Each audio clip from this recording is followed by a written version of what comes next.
மாறன் வீரா serial September 16ஆம் தேதி எபிசோடுக்கான ஒரு சூப்பரான ப்ரோமோ ரிலீஸ் பண்ணியிருக்காங்க. இந்த ப்ரோமோ பற்றின ரிவ்யூ தாங்க நம்ம இந்த வீடியோவில் இப்போ பார்க்க போகிறோம். என்ன நடக்குதுன்னா, நம்ம வீராவுக்கு தெரிஞ்சு போச்சு அந்த கண்மணி எப்படிப்பட்ட ஒரு வஞ்சிகை அப்படின்னு. தான் அக்கா என்னடா இப்படிப்பட்ட ஒரு வஞ்சிகையா இருக்காளே அப்படின்னு நம்ம வீராவுக்கு ரொம்ப வருத்தம். நம்ம என்ன பண்ண முடியும்? அந்த வீட்டுக்கு போனா மட்டும்தான் நம்மளால அந்த குடும்பத்தை கண்மணிக்கிட்டே இருந்து காப்பாத்தி கண்மணிய நல்வழிப்படுத்த முடியும். அதுக்கு நம்ம இந்த வீட்டிலே இருந்தா இது ஆகாது. நம்ம கண்ணு முன்னாடியே ஒரு குடும்பம் அழியிறத பார்க்க முடியாது. நம்ம எப்படியாவது போயிட்டு கண்மணிக்கு புத்திமதி சொல்லி அவளை வழி நடத்தணும். அதுக்கு ஒரு தங்கச்சியா இருந்தா கண்டிப்பா அவ கேட்க மாட்டா. ஆனா அவளுக்கு சரிக்கு சமமா மருமகளா மாறினா மட்டும்தான் நம்மளால அவளை திருத்த முடியும் அப்படின்னு வீரா ஒரு முடிவுக்கு வந்து மாறனை கூட்டிக்கிட்டு நேரா அந்த ராமச்சந்திரனோட வீட்டு வாசல்ல போய் நிக்கிறாங்க. அவங்கள பார்த்ததோட நம்ம வள்ளிக்கு எல்லையில்லா சந்தோஷம். ரொம்ப ஹாப்பி ஆயிட்டாங்க. ஒரு நிமிஷம் இருங்க அப்படின்ட்டு வீட்டுக்குள்ள போயிட்டு ஆரத்தி எடுத்துட்டு வந்து 2 பேருக்குமே ஆரத்தி எடுத்து வீட்டுக்குள்ள வரவேற்கிறாங்க. இதையெல்லாம் பார்த்துட்டு வள்ளியும் வள்ளியோட அத்தையும் அதிர்ச்சியில நிக்கிறாங்க. அப்ப வள்ளியோட அத்தை கேக்குறாங்க, என்னடி இது? உன் பேச்சதான் வீரா கேப்பா அப்படின்னு சொன்ன, இப்ப என்னடி நடக்குது அப்படின்னு. அதுக்கு கண்மணி சொல்றாங்க, அத்தை எனக்கு புரியல அத்தை, ஏதோ ஒரு விஷயம் நடந்திருக்கு, அதனாலதான் வீரா இங்க வந்திருக்கா அப்படின்னு. அப்ப அந்த கண்மணியோட அத்தை சொல்றாங்க, இங்க பாருடி, நீ ஏற்கனவே சொன்னியல்ல அவ கொஞ்சமா மாறனை விரும்பிக்கிட்டு இருக்கா அப்படின்னு. ஒருவேளை அதனாலதான் அவ மாறனை கூட்டிக்கிட்டு வாழலாம் அப்படின்னு முடிவு பண்ணிட்டு வந்துட்டாலோ அப்படின்னு. இதை கேட்டுட்டு கண்மணி சொல்றாங்க, அத்தை கண்டிப்பா அது நடக்கிறதுக்கு வாய்ப்பே இல்லை. என்னை விட அவ ரொம்ப கோவத்துல இருந்தா. அவ காதலிச்சாதான், நான் இல்லைன்னு சொல்லல. ஆனா அண்ணனுக்காக அவனை கல்யாணம் பண்ணிக்க கூடாது அப்படிங்கிற ஒரு முடிவுல இருந்தா. அதனாலதான் அரவிந்த கல்யாணம் பண்ணிக்கிறதுக்கே ஒத்துக்கிட்டா. ஆனா இப்ப என்ன நடந்துச்சுன்னு தெரியல. இவளோட மாற்றத்துக்கு என்ன காரணம்னு எனக்கு ஒன்றும் புரியல அப்படின்னு வள்ளியோட அத்தை, அந்த கண்மணியோட அத்தை சொல்றாங்க, ஏய் விடக்கூடாதுடி, அவ என்னதான் மனசு மாறி இங்க வந்தாலும் அவளுக்கிட்ட ஏதாவது சொல்லி இப்பயே வீட்டுக்கு அனுப்பிடு அப்படின்னு. இதை கேட்ட கண்மணி சொல்றாங்க, எப்படித்த நான் பார்த்துக்கிட்டு இருப்பேன், நான் இப்பயே போய் அவகிட்ட புத்திமதி சொல்லி அவளை வீட்டுக்கு அனுப்பி வச்சிடுறேன். இவன் கூட கண்டிப்பா என் தங்கச்சிய வாழ வைக்க விட மாட்டேன் அப்படின்ட்டு கோவமா வராங்க. வந்துட்டு நேரா ராமச்சந்திரன்ட்ட, மாமா பாத்தீங்களா, கடைசியில என் தங்கச்சியவே மிரட்டி இங்க கூட்டிட்டு வந்துட்டான், என் தங்கச்சியோட வாழ்க்கையே போச்சு மாமா அப்படின்னு சொல்ல, ராமச்சந்திரன் சொல்றாரு, நீ ஏமா கவலைப்படுற, அதான் நான் இருக்கேன்ன, நான் போயிட்டு அந்த வீராங்கி கிட்ட எடுத்து சொல்லி இவன்கிட்ட டிவோர்ஸ் கொடுக்க சொல்லி நான் கேட்குறேன் அப்படின்னு. அப்ப கண்மணி சொல்றாங்க, மாமா உங்களை தான் மாமா நான் மலை போல நம்பியிருக்கேன். நீங்க சொன்னா கண்டிப்பா வீரா கையெழுத்து போடுவா அப்படிங்கிற ஒரு பெரு நம்பிக்கையில இருக்கேன். நீங்க போயிட்டு வீரா கிட்ட சொல்லுங்க மாமா அப்படின்னு. ராமச்சந்திரனும் இருமா அப்படின்னு சொல்லிட்டு நேரா போறாங்க. அப்ப ராகவன் நேரா கண்மணி கிட்ட, ஏன் கண்மணி இப்படி பண்ற, மாறன் நல்லவன் தான் அப்படின்னு கண்மணி கேக்குறாங்க. எங்க அண்ணனை கொன்னவன், அப்புறம் என் தங்கச்சி கழுத்துல கட்டாய தாலி கட்டினவன் உங்களுக்கு நல்லவனா? நீங்க வேணா இன்னசென்ட்டா இருக்கலாம், ஆனா எனக்கு உங்க தம்பி எப்பவுமே பகதான். அவருடைய வாழ்க்கை நல்லா இருக்கணும்னு நான் நினைச்சேன், இல்லைன்னு சொல்லல. ஆனா என் குடும்பத்தையே அடுத்தடுத்து இந்த அளவுக்கு அவர் பாதிப்புக்கு உள்ளாக்குவாருன்னு நான் நினைக்கவே இல்லை. என்னால கண்டிப்பா வீராவை அவனுக்கு விருப்பப்படி வாழ வைக்க முடியாது, வாய்ப்பே இல்லை அப்படின்னு. அப்ப ராகவன் என்ன சொல்றதுன்னு புரியாம ரொம்ப அமைதியா இருக்காரு. ஏன்னா ராகவன் அமைதிப்படதானே. இன்னொரு பக்கம் வள்ளி ரொம்ப சந்தோஷமா வீரா கிட்ட போயிட்டு, வீட்டுக்குள்ள வலதுகள் எடுத்து வச்சு வாங்க 2 பேரும் அப்படின்னு சொல்ல, வலதுகள் எடுத்து வைக்க போது கண்மணி டக்குன்னு அங்கேயே நில்ல வீரா அப்படின்னு சொல்ல, வீரா நிக்கிறாங்க. அப்ப நம்ம கண்மணி அங்கேருந்து வந்துட்டு, வீரா என்ன காரியம் பண்ற அப்படின்னு கேட்க, வீரா கேக்குறாங்க, ஏங்கா மாறனை கல்யாணம் பண்ணிட்டேன், வீட்டுக்குள்ள வரப்போறேன், இதுல என்ன இருக்கு அப்படின்னு. அதுக்கு கண்மணி சொல்றாங்க, இவன் நம்ம அண்ணனை கொன்னவன், இவன் கூடயே நீ சேர்ந்து வாழ போற அப்படின்னு. அதுக்கு கண்மணி சொல்றாங்க, வீரா சொல்றாங்க, ஏன் கண்மணி, இந்த வீட்டுல உள்ளவன் தானே மாறன், அவன் வீட்டுல தானே நீ வாக்கப்பட்டிருக்க, மாறனோட அண்ணனை தானே நீ கல்யாணம் பண்ணிருக்க, நீ செஞ்சது மட்டும் நியாயமா அப்படின்னு கேட்க, கண்மணி சொல்றாங்க, நீங்க எல்லாரும் சேர்ந்து தானே என்ன இந்த வீட்டுல கல்யாணம் பண்ணி கொடுத்தீங்க, என் மேல எந்த தப்பும் இல்லை அப்படின்னு. அப்ப வீரா சொல்றாங்க, ஓ மேல எந்த தப்பும் இல்லையா, நீயா இந்த வீட்டுல வாக்கப்பட்டியல்ல, அப்புறம் என்ன அப்படின்னு. இதை கேட்டுட்டு கண்மணிக்கு எதுவுமே பேச முடியல. ராமச்சந்திரன் நேரா வீரா கிட்ட வந்துட்டு, வீரா, இவன் ஏதாவது உன்னை மிரட்டி கூட்டிட்டு வந்தானாமா? இவன் மிரட்டுனான்னு என்கிட்ட ஒரு வார்த்தை சொல்லு. இந்த இருக்காரு வக்கீல், இப்பவே நான் விவாகரத்து வாங்கி கொடுத்துட்றேன். அதுக்காக தான் நான் வக்கீலே வர சொன்னேன். கண்டிப்பா இவன் கையெழுத்து போட்டு கொடுக்க மாட்டான். ஆனா உன்னை மிரட்டி தான் கல்யாணம் பண்ணியிருக்கான், உன்னை ஆள் வச்சு கடத்திட்டான் அப்படின்னு சொன்னேன்னு வச்சுக்கேன், கண்டிப்பா உனக்கு ரொம்ப ஈஸியா விவாகரத்து கிடைச்சிரும். நீ இப்பவே கையெழுத்து போட்டு கொடுமா, இவனை இப்பவே ஜெயிலுக்கு கொண்டு போய் வச்சு வெளுத்து வாங்கிடுறேன் அப்படின்னு. அப்ப வக்கீல் சொல்றாரு, ஆமாம்மா, இவனை பார்த்தாலே ரவுடி மாதிரி இருக்கான். நீ இப்பவே கையெழுத்து போட்டு கொடுத்தீன்னு வச்சுக்கேன், சீக்கிரம் உங்க 2 பேருக்கும் விவாகரத்து கிடைச்சிரும். அதுக்கப்புறம் நீ விருப்பப்பட்டு யாரை வேணாலும் கல்யாணம் பண்ணி சந்தோஷமா இருக்கலாம் அப்படின்னு. அப்ப வீரா நேரா வக்கீல பார்த்து, இங்க பாருங்க சார், அதுக்கான அவசியம் இல்லை. மாறன் ஒன்றும் என்னை கட்டாயப்படுத்தி இங்க கூட்டிட்டு வரல. மாறன் அமைதியா என் வீட்டு வாசல்ல தான் நின்னான். அவன் மனசு புரிஞ்சுதான் நான் அவன் கூட இந்த வீட்டுக்கு வாழ வந்திருக்கேன் அப்படின்னு. இதை கேட்டுட்டு வக்கீல் சொல்றாரு, என்ன ராமச்சந்திரன் ஐயா, 2 பேருக்குமே விருப்பம் இல்லை. மாறன் வந்துட்டு வீராவோட கழுத்துல கட்டாய தாலி கட்டியிருக்கான் அப்படின்னு சொன்னீங்க. ஆனா எனக்கு பார்க்க போனா 2 பேருமே லவ் பண்ணி கல்யாணம் பண்ண மாதிரிலாம் வந்து நிக்கிறாங்க. என்ன சார் இது? இந்த மாதிரி இருந்தா விவாகரத்து கிடைக்கிறது ரொம்ப கஷ்டம். நீங்க என்னதான் போராடினாலும் கண்டிப்பா விவாகரத்து கிடைக்காது அப்படின்னு. இதை கேட்டுட்டு ராமச்சந்திரன் நேரா வீராவை பார்த்து, வீரா, நீ தப்பான முடிவெடுத்துட்ட, சொல்றதை கேளு அப்படின்னு. ஆனா வீரா சொல்றாங்க, இல்ல மாமா, நான் சரியான முடிவு தான் எடுத்திருக்கேன், நான் இங்க வர்றதுதான் கரெக்டா இருக்கும் அப்படின்னு. இதை கேட்டுட்டு ராமச்சந்திரன் நேரா மாறனை பார்த்து, ஒரு பொண்ணோட வாழ்க்கை என்ன, ஒரு குடும்பத்தையே அழிச்சிட்டு இல்ல, ஒரு குடும்பத்தோட எதிர்காலத்தையே அழிச்சிட்டியேடா அப்படின்னு ராமச்சந்திரன் ரொம்ப திட்டுறாரு நம்ம மாறனை. அப்ப வீரா டக்குன்னு, இங்க பாருங்க மாமா, நீங்க மாறனை திட்ட வேண்டிய அவசியமே கிடையாது. ஏன்னா மாறனுக்கும் இதுக்கும் எந்தவித சம்பந்தமும் கிடையாது. மாறன் ஒன்றும் என்ன இந்த வீட்டுக்கு கட்டாயப்படுத்தி கூட்டிட்டு வரல. என்னுடைய முழு ஆசையோட தான் நான் இந்த வீட்டுக்குள்ள வந்திருக்கேன். அதை முதல்ல புரிஞ்சுக்கிடுங்க மாமா அப்படின்னு. அப்ப ராமச்சந்திரன் கேக்குறாரு, இங்க பாருமா, இவன் நீ நல்லவன்னு நினைச்சுக்கிட்டு இருக்க, இவனை நீ ஏற்கனவே நல்லவன்னு நினைச்சுதான் உனக்கு எப்பேற்பட்ட அநியாயம் நடந்துச்சுன்னு நீ நல்லா தெரிஞ்சுக்கிட்டேல்ல. அத்தனை பேருக்கு முன்னாடி உன் கழுத்துல கட்டாய தாலி கட்டியிருக்கான். அதுக்கு தேவையில்லாத ஒரு காரணத்தை சொல்லிக்கிட்டு இருக்கான். உன் வாழ்க்கையை காப்பாத்துறதுக்காக தான் உன் கழுத்துல தாலி கட்டினேன் அப்படின்னு போய் சொல்லிக்கிட்டு இருக்கான். நீ அதை நம்பி நீ அவன் கூட சேர்ந்து வாழ போறியா அப்படின்னு.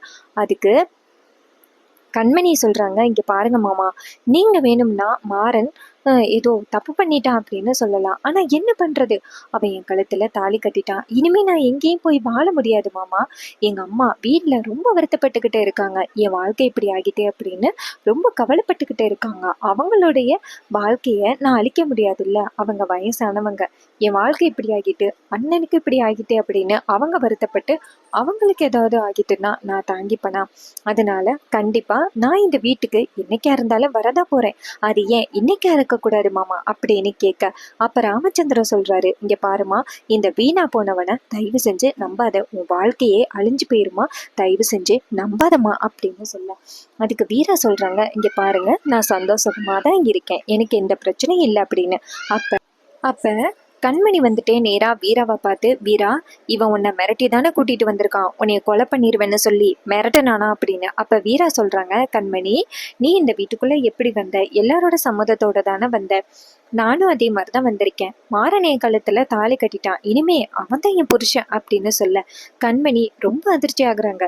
அப்ப கண்மணி வீராவை அடிக்க போக, அப்ப டக்குன்னு வீரா கைய பிடிக்கிறாங்க. அப்ப கண்மணி கேக்குறாங்க, வீரா, நீ ரொம்ப பெரிய தப்பு பண்ற, இப்ப கூட எந்தவித சூழ்நிலையும் எல்லாம் மீறி போகல, நீ இப்பவே விவாகரத்துல கையெழுத்து போட்டுட்டு இந்த வஞ்சகன்ட்டேருந்து தப்பிச்சு நீ இந்த வீட்டை விட்டு போய்கிட்டே இருக்கலாம் அப்படின்னு.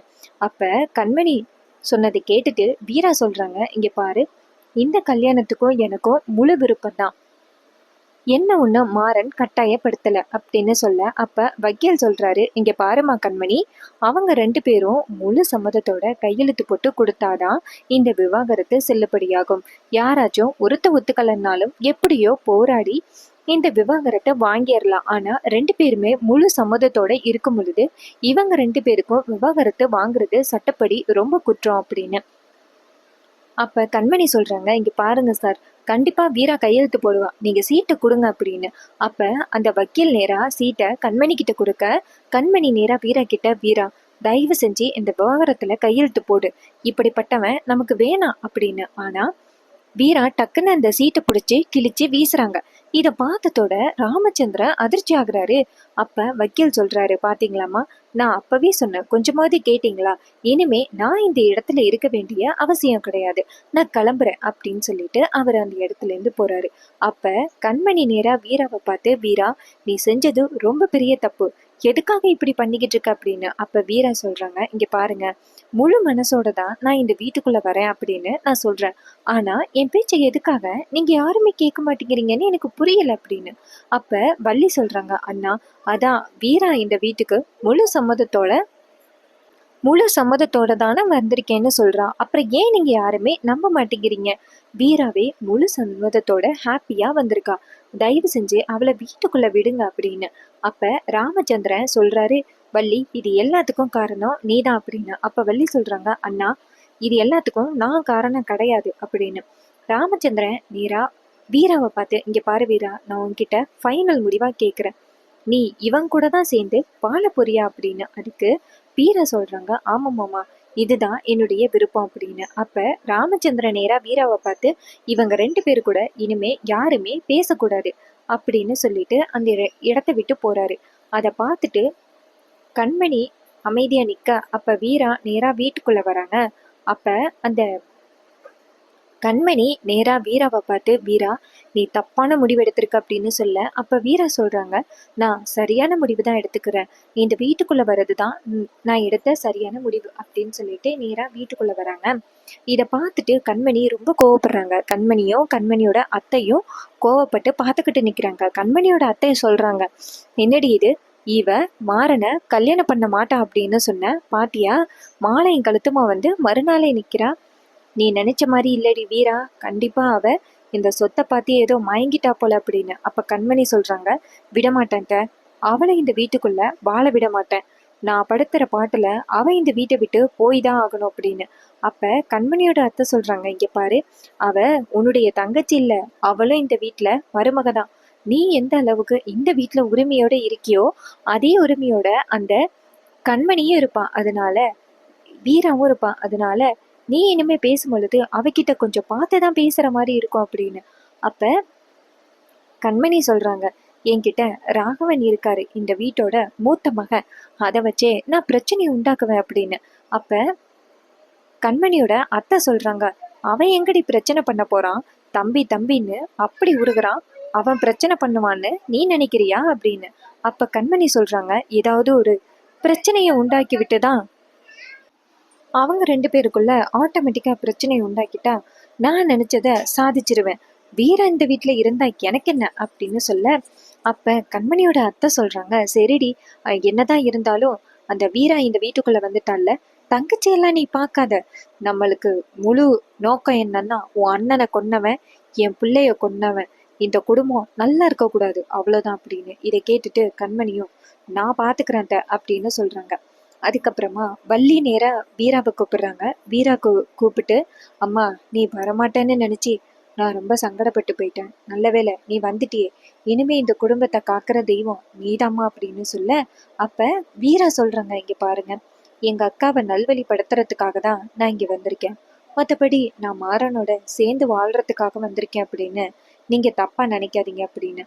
அப்ப வள்ளி சொல்றாங்க, இங்க பாருமா, எனக்கு இப்போதைக்கு முக்கிய குறிக்கோள் உன் அக்காவால இந்த குடும்பம் அழிஞ்சு போகக்கூடாது, அதை மட்டும்தான் என்னுடைய முழு குறிக்கோள், மற்றபடி என்ன நடந்தாலும் எனக்கு கவலை இல்லை, நீ கண்டிப்பா ஒரு நாள் மாறனை புரிஞ்சுப்ப, எனக்கு அது போதும் அப்படின்னு சொல்லிட்டு வள்ளி நேரா வீராவை கூட்டிக்கிட்டு சாமி கும்பிட்றதுக்காக சாமி ரூமுக்குள்ள போறாங்க. அங்க போயிட்டு வீராவையும் மாறனையும் ஒன்னா நிக்க வச்சு அவங்க 2 பேருக்கு மத்தியில சாமி கும்பிடுறாங்க. சாமி கும்பிட்டு நேரா வள்ளி வீரா கிட்ட, இங்க பாரு வீரா, உனக்காக ரொம்ப அருமையா சமைச்சு வச்சிருக்கேன், வந்து சாப்பிடு அப்படின்னு சொல்ல, சரி அப்படின்னு சொல்லிட்டு நேரா சாப்பிட்றதுக்கு சாமி ரூமுக்குள்ள நேரா கிச்சனுக்கு போறாங்க. அங்க போயிட்டு வீராவையும் மாறனையும் உட்கார வச்சு நம்ம வள்ளி வந்துட்டு சாப்பாடு கொடுக்குறாங்க.